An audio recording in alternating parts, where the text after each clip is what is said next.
قبل أن يقضى إليك وحيه وقل رب زدني علما. فهذا مجلس آخر من مجالس شرح كتاب عمدة الطالب لنيل المآرب في الفقه على مذهب الإمام أحمد. وقد وصلنا في الدرس الماضي إلى شرط من شروط صحة الصلاة، هو الشرط السادس حسب ترتيب الشروط، أو الشرط السادس، نعم، وهو شرط ستر العورة. شرط ستر العورة بعد الشروط الثلاث المعروفة في كل عبادة، وهي الإسلام والعقل والتمييز، وبعد شرطي الطهارة ودخول الوقت. وقد تكلمنا عن أوقات الصلاة في الدرس الماضي بشيء من التفصيل، ونأتي الآن إلى الشرط السادس وهو شرط ستر العورة، حيث قال المصنف رحمه الله العلامة منصور ابن يونس البهوتي قال: ومنها أي ومن شروط صحة الصلاة ستر العورة. والعورة هي هي سوءة الإنسان التي يقبح رؤيتها، والتي يحرص الإنسان على سترها. وسميت سوءة لأنه يسوء إظهارها، ولذلك فإظهارها من علامات المعصية. الله جل وعلا ابتلى آدم وحواء بعد أن أكلا من الشجرة بأن ظهرت عورتهما، فقال الله تعالى: فأكلا منها فبدت لهما سوآتهما وطفقا يخصفان عليهما من ورق الجنة. وفي هذا دليل إلى أن الإنسان الأول كان يسوءه أن تنكشف عورته ويسعى لسترها بما أمكن، فسميت سوءة لأنه يسوء إظهارها.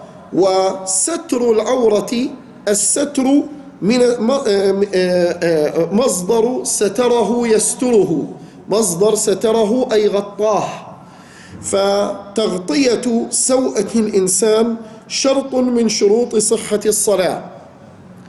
وقد أمر الله جل وعلا بني آدم بأن يستروا عوراتهم عند الصلاة، فقال الله تعالى: يا بني آدم خذوا زينتكم عند كل مسجد، أي استروا عوراتكم عند كل صلاة.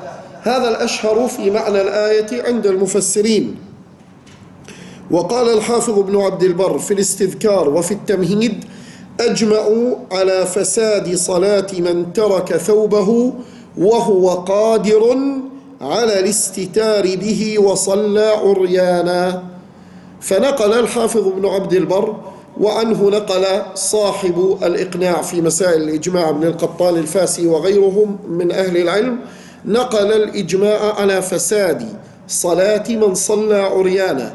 وهذا يدل على أن ستر العورة شرط من شروط صحة الصلاة، خلافا لشذوذ من المتأخرين الذين ذهبوا إلى أنه واجب وليس بشرط.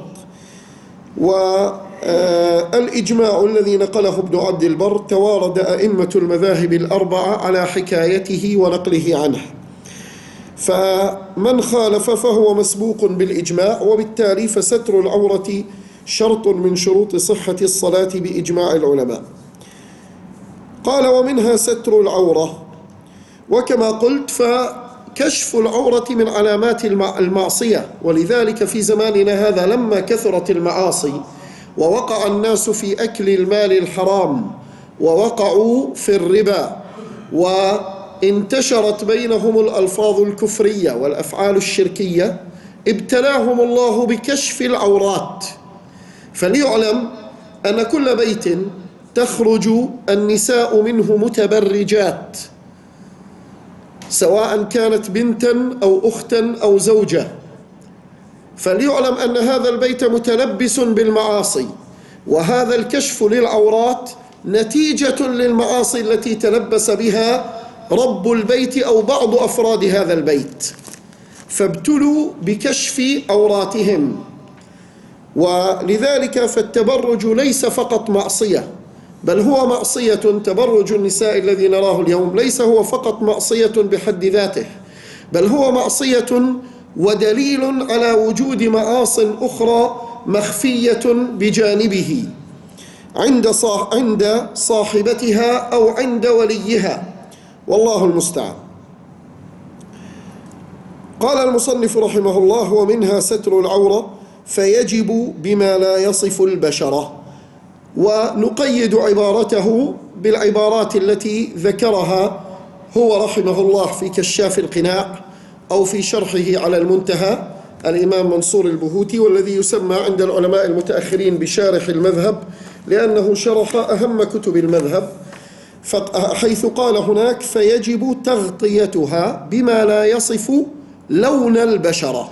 فالواجب إذن تغطية العورة بما لا يصف لون البشرة، لأن وأما لون البشرة قال أي سوادها وبياضها، فإن وصف الحجم فلا بأس، لأن اشتراط تغطية الحجم لا حد لها ولا ضابط، وبالتالي فلم يقل بها أحد من أئمة الفقهاء من أئمة المذاهب الأربعة إلا على سبيل الاستحباب، وشددوا فيها على سبيل الكراهة.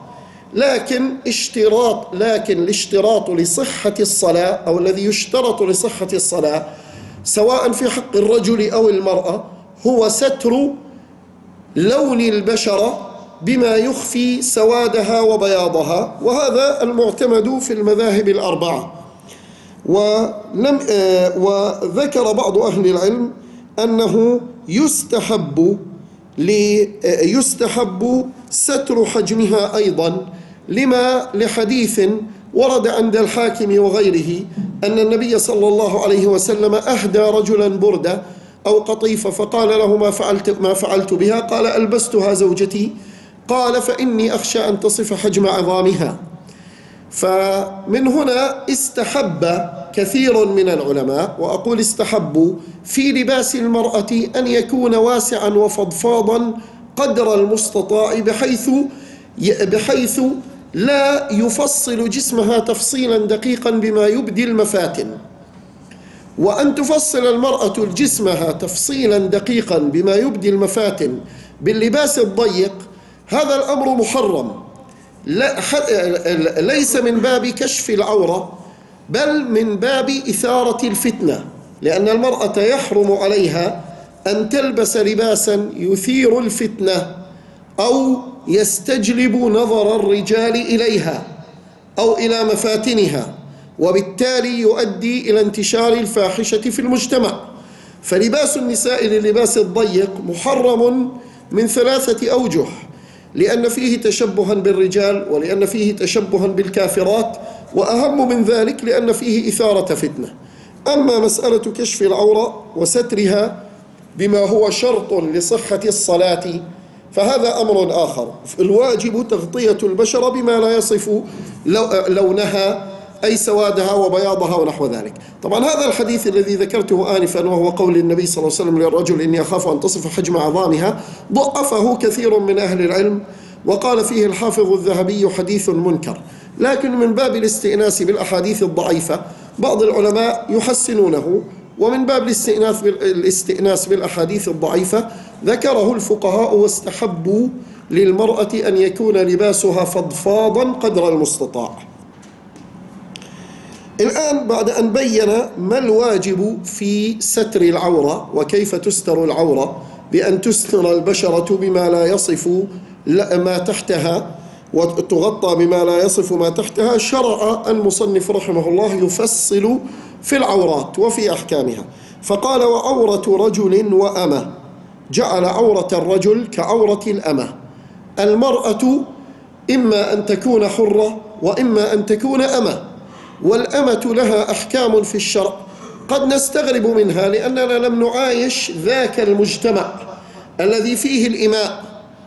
ومن بين هذه الأحكام مسألة عورة الأمة التي قد يكون فيها إثارة للجدل، لأنها في النهاية امرأة، وبالتالي كشف جزء من جسمها قد يؤدي إلى إثارة الفتنة.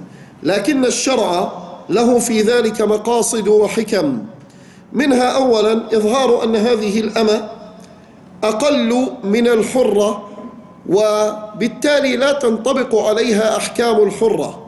وثانيا لأن الأمة في الغالب مرادة للمهنة، وبالتالي فهي تحتاج أن تلبس لباس المهنة. وثالثا هذه الأحكام للعورات التي سنذكرها، وهذا المهم، تخضع لقواعد المصالح والمفاسد، فحيث كانت في مجتمع يراعي، في مجتمع أولا ليس فيه حاجة إلى النساء، وهذا المجتمع اعتاد مسألة وجود الإماء ولباسهن بهذا الشكل، فحينئذ وكان هذا المجتمع مجتمعا محافظا لا يتصور وقوع مفاسد عظمى في هذا المجتمع. أما إذا تغير الحال وتبدل وصارت الفتنة لا تؤمن، فالمصلحة والمفسدة يجب أن تراعى ولو من باب السياسة الشرعية. فلذلك من باب السياسة الشرعية يجوز للإمام، بل قد يجب عليه أن يأمر الإماء بالتستر كالحرائر أو قريبا من تستر الحرائر، يعني يبقى هناك تمييز بينهن وبين الحرائر، لكن قد يأمرهن الإماء، قد يكون من باب السياسة الشرعية أن يؤمرن بالتستر. المهم هو بيان حد عورة الأمة في الشرع. هذا الحد يجب أن نعرفه حتى ولو لم نعقل معناه، وهو حد ذكره الفقهاء رحمهم الله. فقال المصنف رحمه الله: وعورة رجل وأمة ما بين سرة وركبة. أما بالنسبة لعورة الرجل فالفقهاء رحمهم الله تعالى يستدلون على أن عورة الرجل ما بين السرة والركبة بأحاديث تغطية الفخذ. والمعتمد في المذاهب الأربعة أن عورة الرجل ما بين السرة والركبة في الصلاة، هذا المعتمد في المذاهب الأربعة. وإن كان هناك رواية عن الإمام أحمد اختارها بعض الأصحاب، ورواية عن الإمام مالك اختارها أيضا بعض أصحابه، أن عورة الرجل هي الفرجان فقط، لأن أحاديث الأمر بستر الفخذ كلها أحاديث أسانيدها ضعيفة، وإنما حسنها من حسنها من العلماء المتأخرين بمجموع طرقها أو بالنظر إلى كثرتها وتعددها. لكن هذه الأحاديث من حيث النظر الحديثي تعارض أحاديث أقوى منها دلت على جواز كشف الفخذ، منها حديث أنس أن النبي صلى الله عليه وسلم كان معه في خيبر قال: وإن ركبتي لتمس فخذ النبي صلى الله عليه وسلم، أو إن فخذي لتمس فخذ النبي صلى الله عليه وسلم، وكان النبي صلى الله عليه وسلم كاشفا عن فخذه. ومنها حديث أن النبي صلى الله عليه وسلم كان جالسا حول بئر كاشفا فخذيه، فدخل أبو بكر فلم يغطي، فدخل عمر، ثم دخل عثمان فغطى، وقال: ألا أستحي من رجل تستحي منه الملائكة.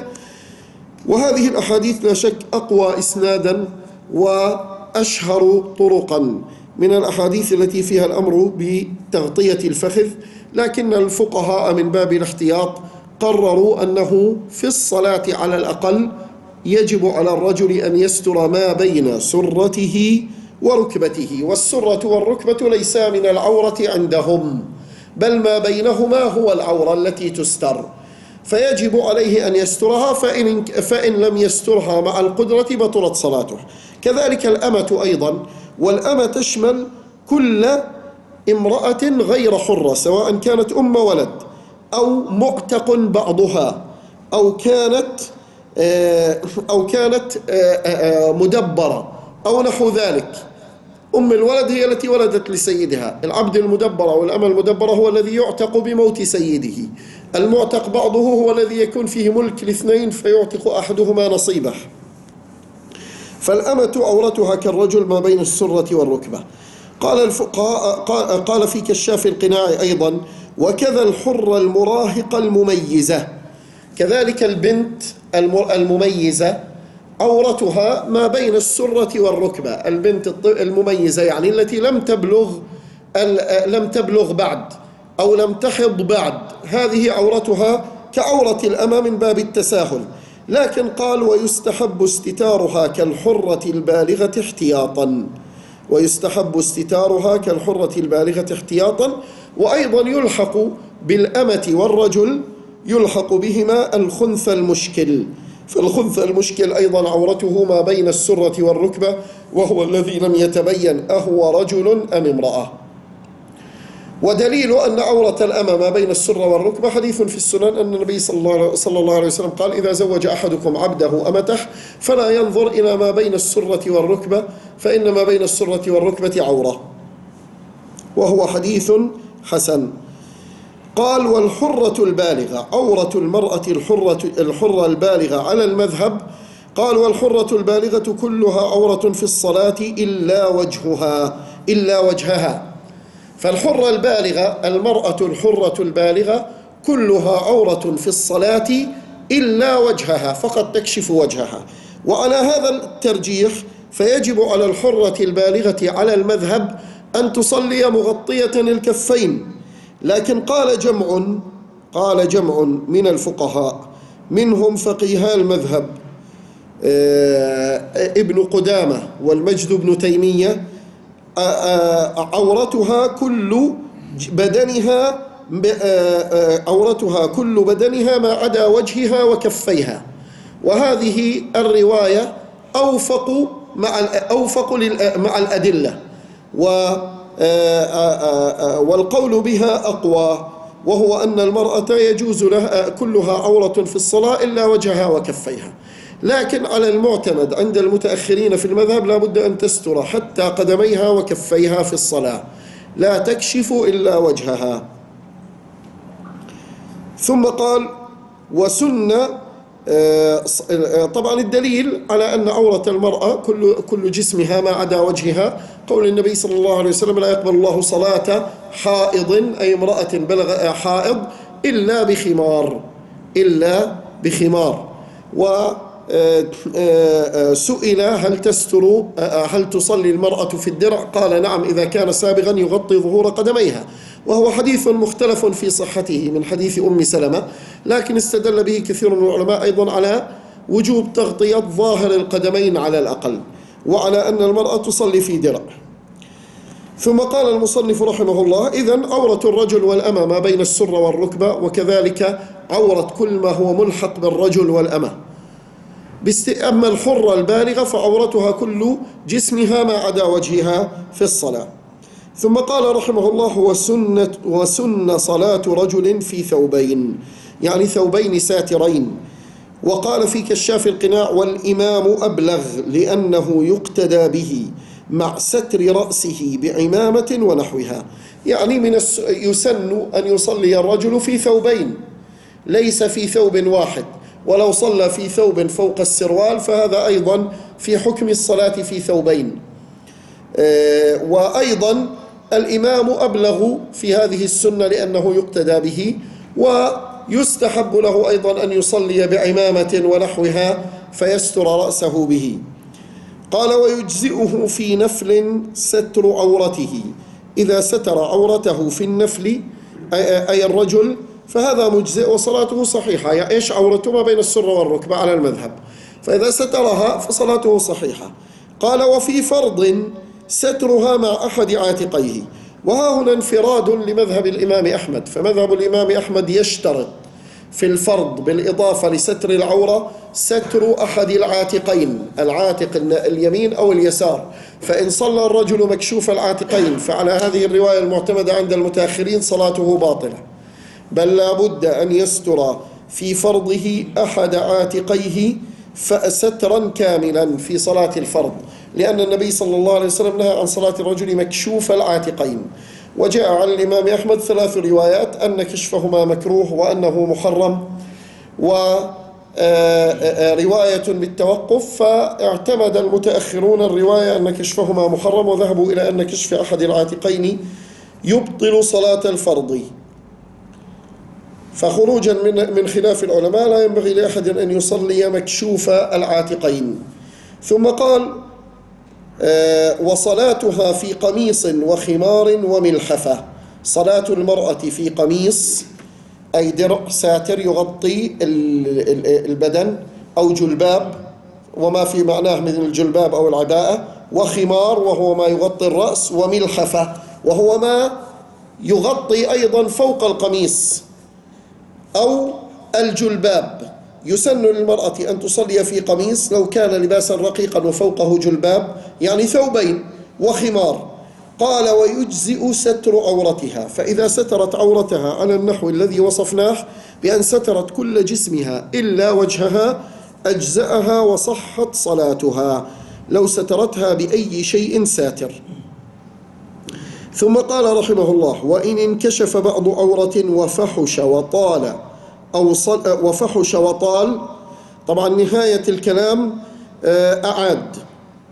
إذن شروط إعادة الصلاة لمن انكشفت عورته في الصلاة هو أن ينكشف، أولا أن ينكشف بعض العورة، ثانيا أن يكون هذا المنكشف فاحشا، شيء فاحش يعني تبدو منه معظم جزء كبير من العورة، ويطول هذا الانكشاف. هذا إذا انكشف، مش إذا هو كشف. لاحظ هو المصنف قال إذا انكشف، يعني انكشف بفعل الريح أو بدون انتباهه، كبعض الشباب الذين يصلون أحيانا بالبناطيل فتنكشف بعض سوءتهم من الخلف بدون انتباه. هذا انكشاف بدون انتباه وليس كشفا متعمدا. أما قال فإن كشف يسيرا منها قصدا بطلت. أما إذا هو الذي كشف بشكل متعمد شيئا من عورته في الصلاة ولو شيئا يسيرا بطلت صلاته. لكن إن انكشف شيء من عورته بدون قصده بفعل ريح أو نحوه أو لعدم انتباهه لملابسه، فهذا الانكشاف يبطل الصلاة بشرطين: أن يكون فاحشا وأن يطول زمنه. أما إذا لم يكن فاحشا، انكشف جزء يسير من فخذه مثلا، بما أنه المذهب أن عورة الرجل ما بين السرة والركبة، أو انكشف شيء يسير من شعر رأس المرأة لم تسدل خمارها على رأسها جيدا، فهذا الانكشاف اليسير لا يبطل الصلاة إذا كان بدون انتباه، لا يبطل الصلاة إذا كان بدون انتباه. أيضا إذا كان يشترط إذا كان الانكشاف فاحشا، يعني امرأة تصلي سقط الخمار عن رأسها، بقي ساقطا عن رأسها طول فترة ركعة وهي تصلي، هذه بطلت صلاتها لأنه فحش الوقت. أما إذا انكشف الخمار سقط الخمار عن رأسها ثم أمسكته وأعادت ربطته على رأسها، فهذه لا تبطل صلاتها، لأن الانكشاف مدته يسيرة. صحيح هو انكشاف فاحش لكن مدته يسيرة. فلذلك قال وإن انكشف بعض عورة وفحش وطال أو صلى في ثوب محرم عليه أو نجس، أي ثوب نجس، أعاده.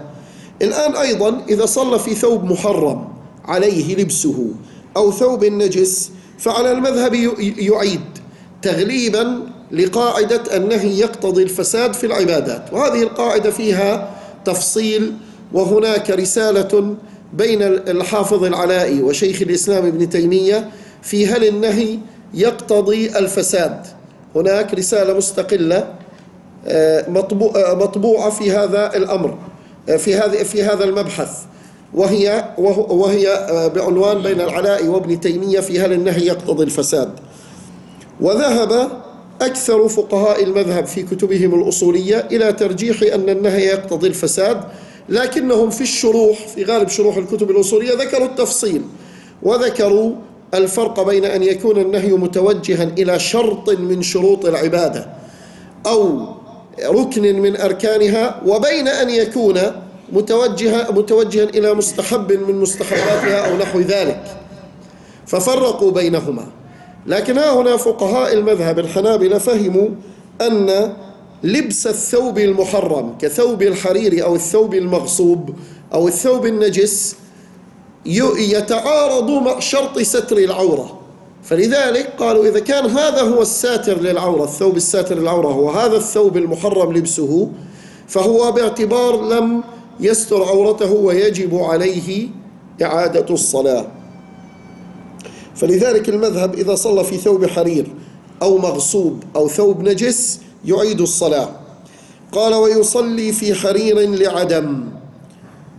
طبعا إذا صلى بهذه الثياب بشرط أن يكون عالما ذاكرا، يعني عالم أنه هذا الثوب الذي يصلي فيه ثوب حرير أو ثوب مسروق، أو ذاكرا أن هذا الثوب الذي يصلي فيه ثوب عليه نجاسة أو يعلم ذلك. أما إذا كان جاهلا أو ناسيا، إذا صلى في الثوب المغصوب أو ثوب الحرير أو الثوب النجس جاهل أو ناسي فليس عليه إعادة. ثم قال ويصلي في حرير لعدم، يعني يصلي في ثوب حرير لعدم غيره. إذن لو لم يجد العاري أو العريان إلا ثوب حرير فماذا يفعل؟ يصلي ولا لا يصلي عريانا ولا لا يصلي ولا ايش يفعل؟ لا، يصلي في ثوب الحرير لعدم غيره. قال ومن حبس بنجس، واحد حبس في سجن وتحته نجاسة،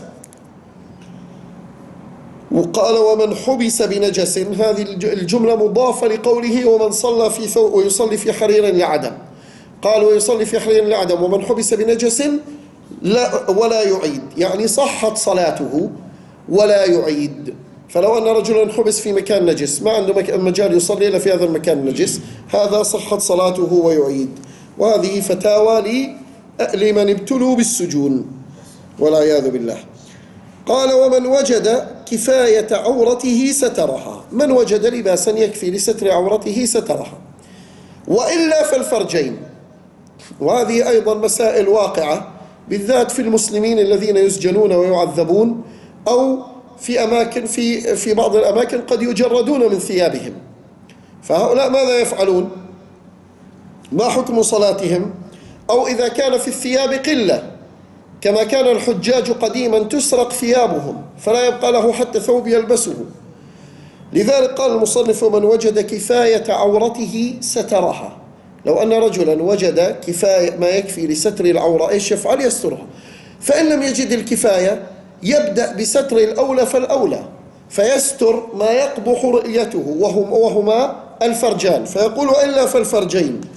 فإن لم يكفي اللباس إلا لستر أحد الفرجين قال فالدبر أولى، يستر الدبر. هذا طبعا في حق الرجل، وبعضهم ذكر في حق المرأة القبل أولى. قال ويصلي جالسا ندبا يومئ، هذا العريان الذي لا يجد كفاية من الثياب ليستر عورته ماذا يفعل؟ قال ويصلي جالسا. طبعا ها هنا جملة معترضة، نضيف جملة من كشاف القناع، ويصلي جالسا إن عدم بكل حال، إن عدم الثياب بكل حال ندبا يومئ، يعني يندب للعريان أن يصلي جالسا.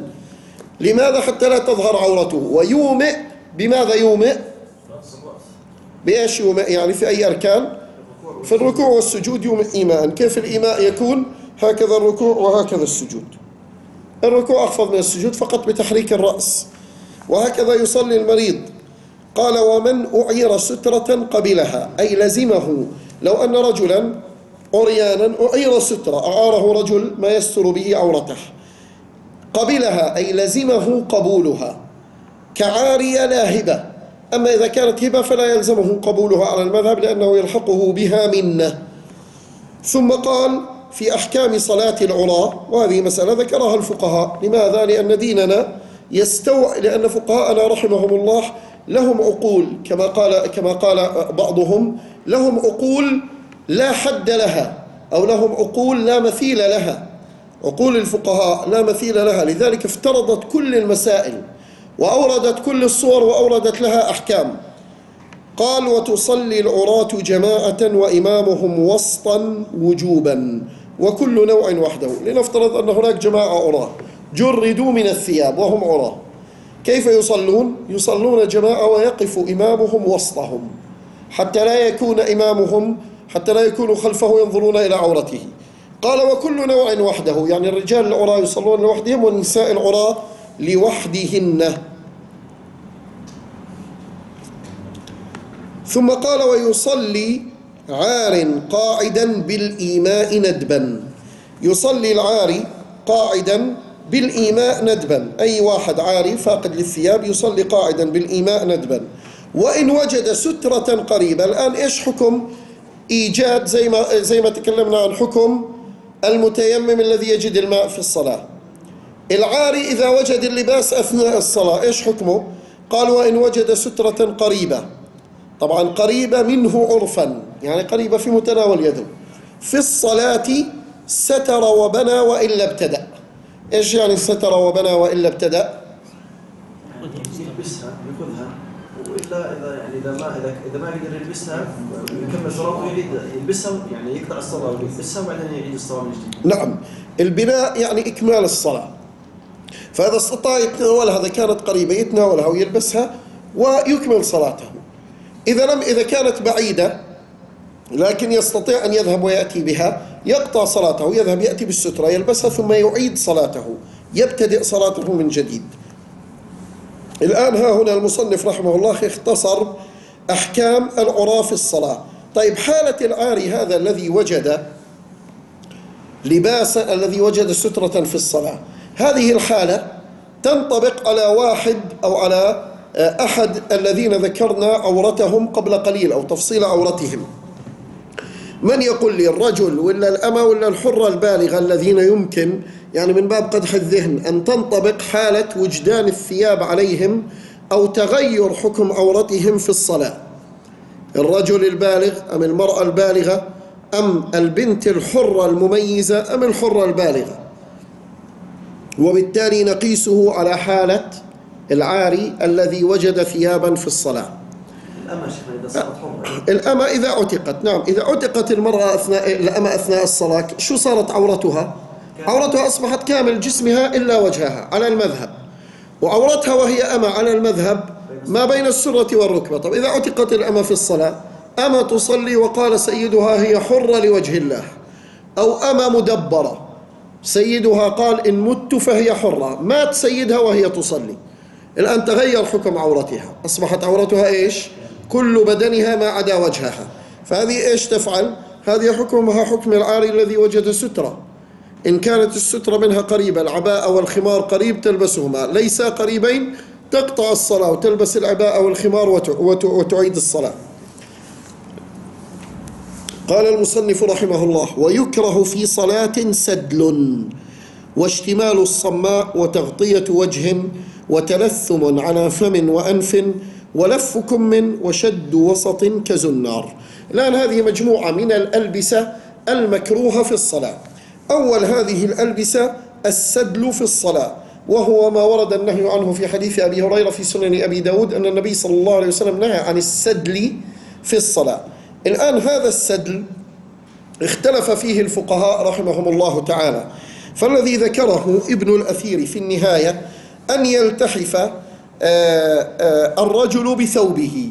كيف يلتحف بثوبه؟ يعني لنفترض أن هذا هو الثوب، يلتحف به فقط، يضعه على كتفيه وضعا بدون أن يدخل يديه فيه، فقط يدخل يديه من داخل ويلتحف به التحافا. هذه صورة من صور السدل، هذه صورة من صور السدل. صورة أخرى أن يضع الثوب على رأسه ويمده من خلف الكتفين بدون أن يرده على كتفيه. هذه أيضا صورة أخرى من صور السدل. وقال بعض الفقهاء إن فيها تشبها باليهود لذلك نهي عنها. وحمل بعض العلماء أما إن أسدله على كتفيه وضم ضم أحد جانبيه للآخر هكذا، يعني أسدل الثوب ثم ضم أحد الجانبين للآخر، فهنا هذا ليس بسدل، هذا يخرج عن معنى السدل. بعض الفقهاء ومنهم ابن عقيل من أئمة المذهب حملوا السدل على الإسبال، قالوا السدل هو إرخاء الثوب بحيث يكون مسبلا، وسنأتي الآن لبيان حكم الإسبال. فهذان المعنيان المشهوران للسدل المنهي عنه. ثم قال: واشتمال الصماء. أما اشتمال الصماء فالمشهور عند أئمة المذهب أو المعتمد في تفسير الصماء هو أن يطبع بثوب ليس عليه غيره، بأن يجعل وسط الرداء تحت عاتقه الأيمن وطرفه على عاتقه الأيسر، يعني يعمل إيش؟ الطباع، كالطباع الذي يكون في الحج، يأتي هكذا مثلا للثوب، يغطي أحد الطرفين وأحد العاتقين ويطبع من جهة العاتق الآخر فلا يغطيه، يجعل الثوب هكذا ويكون هذا الثوب ليس عليه غيره. والعلة في كراهته أن يسقط أحد جانبي الثوب وتنكشف العورة. وقال بعض الفقهاء إن الصماء هي أن يرتدي عباءة ليس لها مخرج لليدين، عباءة مغلقة، ولذلك سميت صماء. لكن المعتمد عند أئمة المذهب التفسير الذي جاء في حديث أبي سعيد الخدري في النهي عن اشتمال الصماء، وهو ما جاء في الصحيح من حديث الزهري عن عطاء عن أبي سعيد أن النبي صلى الله عليه وسلم نهى عن لبستين، إحداهما اشتمال الصماء، وقال وهي أن يلتحف الرجل بثوبه فيجعل وسطه على عاتقه ووسطه تحت عاتقه الأيمن وطرفيه على عاتقه الأيسر، يعني قريب من الاطباق. هذا تفسير أبي سعيد الخدري وهو المعتمد في المذهب لمعنى الصماء. ثم قال وتغطية وجه وتلثم على فم وأنف. نهى النبي صلى الله عليه وسلم أن يغطي الرجل فاه، ولذلك استنبط الفقهاء من هذا الحديث أنه يكره تغطية الوجه في الصلاة للرجل والمرأة، وكذلك تغطية الفم والأنف. التلثم على الفم والأنف وحدود الفم والأنف معروفة، أما تغطية ما تحتهما فلا. لكن الوجه من المواجهة، هذا الوجه مكروه تغطيته على المذهب. قال ولفكم من، لف الكم اللي هو كفت الثياب، لف الكم هذا كفت الثياب أثناء الصلاة. النبي صلى الله عليه وسلم نهى عنه، قال نهيت أن أكفت ثوبا أو شعرا. لماذا؟ لأن المستحب للمصلي أن تسجد ثيابه وشعره معه فينال أجر سجودها. وشد وسط كزنار، أن يشد وسطه كالزنار. لماذا؟ لأن الزنار شعار من؟ شعار النصارى. النصارى كان من شعارهم الزنانير، يشدون وسطهم بالزنانير، فكره التشبه بهم. ثم بدأ المصنف رحمه الله يذكر أمور محرمة فيما يتعلق باللباس في الصلاة، فقال وتحرم، ونحن نقيد قوله وتحرم في غير حرب، لأنه سيتكلم عن الخيلاء في الثوب. الخيلاء في الثوب أجازه الفقهاء في حالة الحرب للتباهي أمام الأعداء. قال وتحرم خيلاء في ثوب وغيره يعني كعمامة ونحوها. وتحرم خيلاء في ثوب وغيره. لاحظ المصنف رحمه الله ها هنا ما ذكر موضوع الإسبال، لكن قيد التحريم بالخيلاء. لماذا؟ لأنه ورد في الأحاديث الصحيحة أن النبي صلى الله عليه وسلم قال من جر ثوبه بطرا أو من جر إزاره بطرا لم ينظر الله إليه يوم القيامة. ورد في حديث أنه صلى الله عليه وسلم قال لا ينظر الله إلى رجل جر ثوبه خيلاء، وقال من جر ثوبه خيلاء فهو في النار أو نحو ذلك. وقال في الحديث ما أسبل من الإزار فهو في النار. وما أطلق في بعض الأحاديث من بيان حرمة الإسبال في الثوب قيد في أحاديث أخرى بشرط الخيلاء. فمن أسبل ثوبه خيلاء فقد وقع في النهي والوعيد بأن يمس النار. وعند الأصوليين يحمل المطلق على المقيد، لذلك نقول إسبال الثوب مكروه. الإسبال في الثوب مكروه ويشمله معنى السدل. وأما الإسبال مع الخيلاء فمحرم. لذلك قال وتحرم خيلاء في ثوب وغيره. وأي شيء أسبل خيلاء سواء كان عمامة أو ثوب أو نحو ذلك أو سروال جر على الأرض خيلاء أو أسبل تحت الكعبين خيلاء فهذا محرم. وأما إن فعل هذا من غير خيلاء فهو مكروه.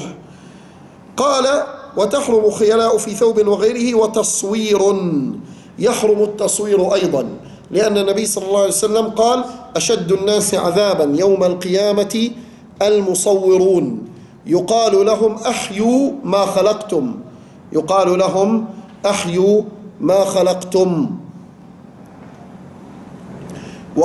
ونهى النبي صلى الله عليه وسلم عن التصوير، نهى عن التصوير في غير ما حديث، وقال أشد الناس عذابا الذين يصنعون هذه الصور، يقال لهم يوم القيامة ومن أشد ممن ذهب يخلق كخلقي، يقول الله لهم يوم القيامة ومن أشد ممن ذهب يخلق كخلقي. لكن التصوير المحرم هو الذي يكون فيه نقش ونسج أو نحت لصور بحيث يضاهي هذا المصور خلق الله عز وجل بهذا الفعل.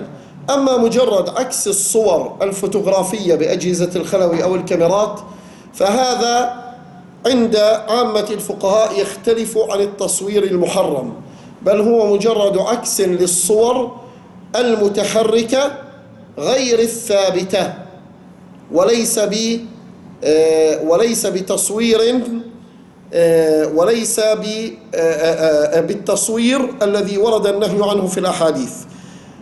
وقوله وتصوير واستعماله في غير فرش وتوسد، بمعنى أنه يحرم لبس الثياب التي عليها صور، يحرم لبس الثياب التي عليها صور، أو تعليق الصور في البيوت، أو تغطية البيوت بالصور، لحديث لا تدخل الملائكة بيتا فيه صورة أو كلب، ولأن النبي صلى الله عليه وسلم رأى في بيته قراما على جدار، أي نحو الستارة على الجدار فيه صور فأمر بنقضه. فتحرم الصور إلا إذا كانت في وسادة، كما كان في وسادة النبي صلى الله عليه وسلم صورة، أو في الفراش. العلماء عمموا أو قاسوا صورة إذا قاسوا الصورة التي على الوسادة قاسوا عليها الصور التي تكون على الفرش والبسط أو السجاد، وبعبارة أخرى أو بمعنى أعم التي تمتهن. الصور الممتهنة لا تحرم، للحديث الذي في البخاري أنه كان على وسادة النبي صلى الله عليه وسلم صورة. ثم قال إضافة إلى ما يحرم في الصلاة وعلى ذكر ما غالبه حرير ظهورا، يعني يحرم أن يكون في لباس الذكر ما غالبه حرير ظهورا، ثوب غالبه من الحرير الظاهر ومنسوج بذهب أو فضة قبل استحالة، أو ثوب منسوج بالذهب والفضة قبل أن تستحيل بالنار. يعني لو استحالت الذهب والفضة بالنار إلى حالة أخرى، لو استحالت إلى حالة أخرى بالنار وغيرها، لو استحالت الذهب والفضة إلى حالة أخرى أو إلى معدن آخر عن طريق إذابتها بالنار أو صهرها أو نحو ذلك، ثم صنعت منها ثياب ونسجت منها ثياب، فهذه الثياب لا تحرم. لكن إن نسجت الثياب بالذهب والفضة فهي محرمة، والله أعلم.